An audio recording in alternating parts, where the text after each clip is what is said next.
Part of the theme of this channel is challenging the idea that traveling only counts when it is somewhere flashy and distant, to places that require a remote tech job or van life lifestyle to be able to knock out on a Saturday. For those of us tied to a 9-to-5, we save our money and vacation time in order to visit these places for a short week to be able to check them off our list and consider them done. However, I've lived in California for 35 years, and I still don't think that I can say that I've done the Southwest. In fact, I've been so obsessed with the Sierra Nevada in recent years, I realized I didn't know anything about the climbing that's literally right here in my backyard. A backyard that ranges from the Pacific Ocean to alpine forests within an hour drive, and then drops off to below sea level deserts within another half hour.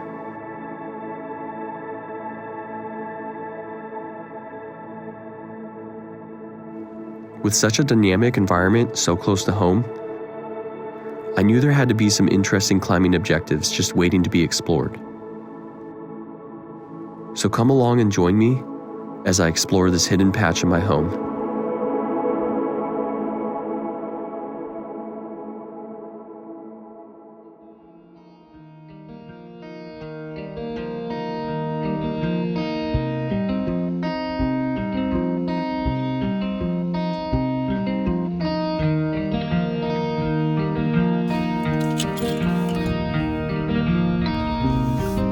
All right, good morning. I am on my way over to Greg's house. It's kind of funny, this is my first trip since after the time change, so I was so expecting it to be like dark, but now I feel like I'm just lazy and I'm waking up late because the sun definitely has been up for a while. We are going to go climb in East County, and I'm really excited just because, you know, it's an area that we overlook a lot because we want to get up to the Sierras or we want to go up to the San Bernardinos. You know, it's just the elevation isn't there, so you just assume it's not that interesting, when in reality, you know, it's more about the elevation gain, which this does actually have. There's actually a very short approach. We've tried this mountain before, and we took this ridiculously long approach, and then after researching some more trip reports, we saw that there is this really narrow band of BLM land that will get us almost like kind of within an hour hike of the base, which is a lot better than the 3-hour hike to the base we were doing. So it's actually just going to be a super enjoyable day. We're going to get some climbing skills in. We're going to get some scrambling going on, all in the comfort of being within an hour and a half of home. So we were really excited to go check it out.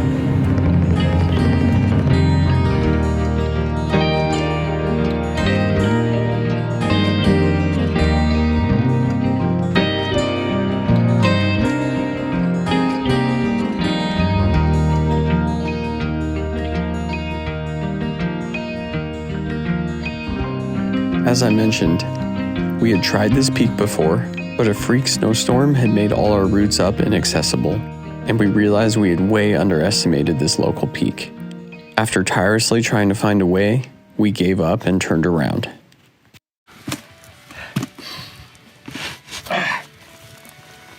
You good?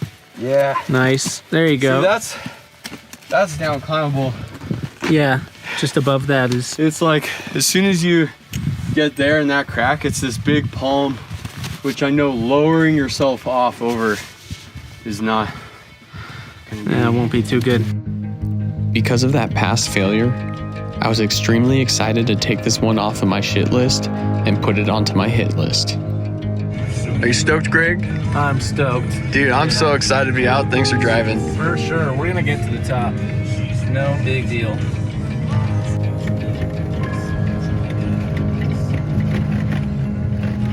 All right, so I think we just keep going straight. Yeah. And then we're looking for a turn. It definitely says BLM land on it. So, yeah. Oh, it's right before that road sign that's like, we'll shoot you if you come up this road. Yeah. Because I remember seeing Jackass Road.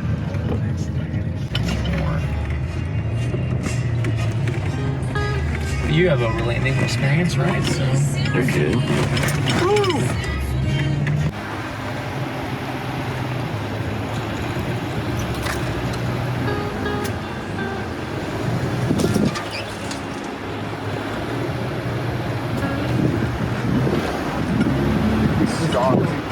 Yeah, because there should be.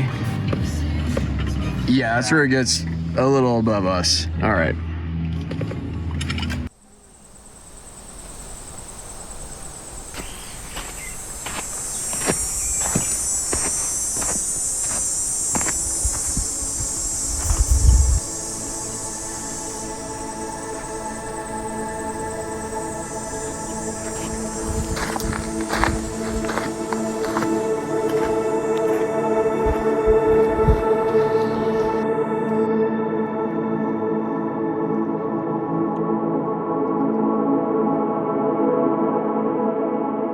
Even though we weren't trekking through the snowy peaks of the Sierra, we were walking through an area we had never been on the way to try and nail a peak that had eluded us once before.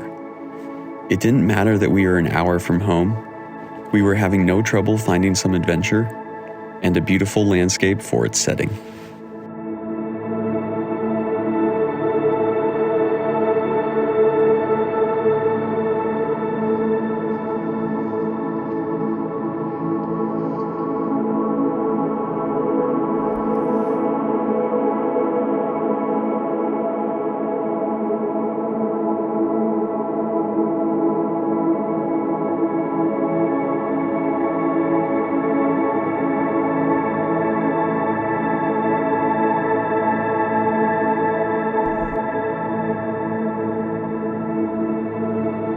So we're at the base of the climb. Really didn't take much time to get here at all. Totally different than our first trip where our approach was about 3.5 hours. So pretty stoked to be here. Greg is over here checking out to see if he thought he saw some bolts here, but I'm not sure if that's true. But if that's right, that'll be really sick. Tag a little peak and then do some sport climbing. Pretty tame, but I remember that's how we felt last time. It's always harder than it looks, you know? So Even with just rock climbs, you know, you'll see some like 5'8" or 5'9" and be like, wow, I'm gonna breeze up that thing. And then you get on it, it's like, well, you put up more of a fight than I expected. that is true.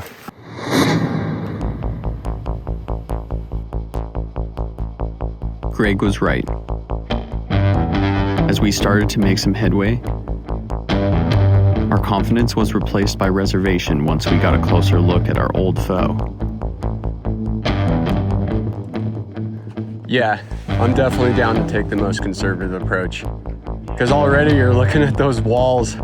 It like cliffs out where we got to last time.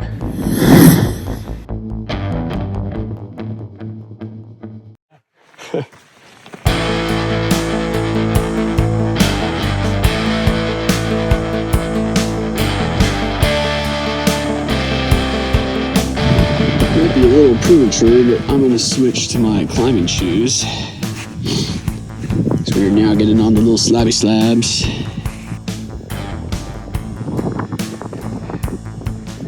We finally hit some rock. It's nice.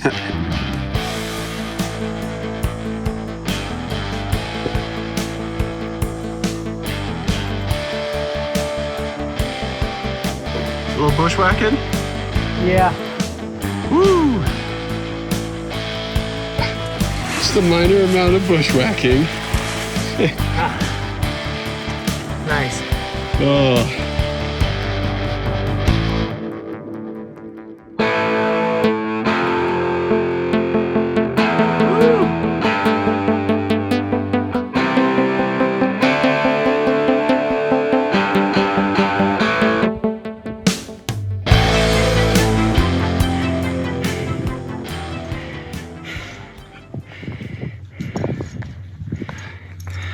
All right, totally needed all this trad gear. I'm glad we brought it. I don't know what we would have done without it. Way to go. With much less route finding than the last time, we found ourselves on the summit. The time before, we had tried every side of the peak except for this side, which we thought was just more cliffs but covered in brush. Ironically, it had turned out to be the only third-class path to the summit. As we stood atop the peak, with extra time and a bunch of extra gear, we figured we'd have a little fun on some of this remote and untouched rock. Yeah, that'll definitely work.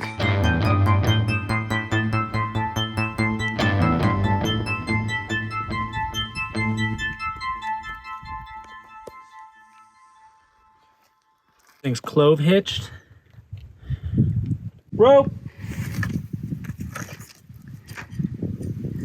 You ready? Yeah, Are you excited? I am. Woo! Ha. For the interest of safety, I will be putting the camera away and have both hands on the belay. Checking on Mountain Project later that night, we were surprised to learn that nothing had been recorded on the north face of the peak. So not only had we tagged an old foe, we got a first ascent as well.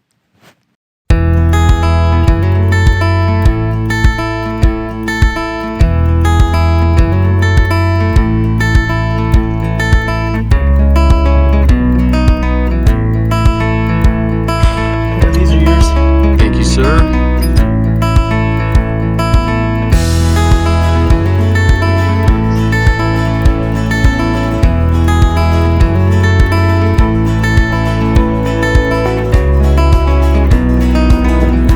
Pretty sure we're square on carabiners and stuff, right? Yeah. As we headed home, we relished in our victory of adding a check mark to something in our backyard. A backyard with many, many more weekends of exploration and check marks to be added before we could even remotely think that we knew it well.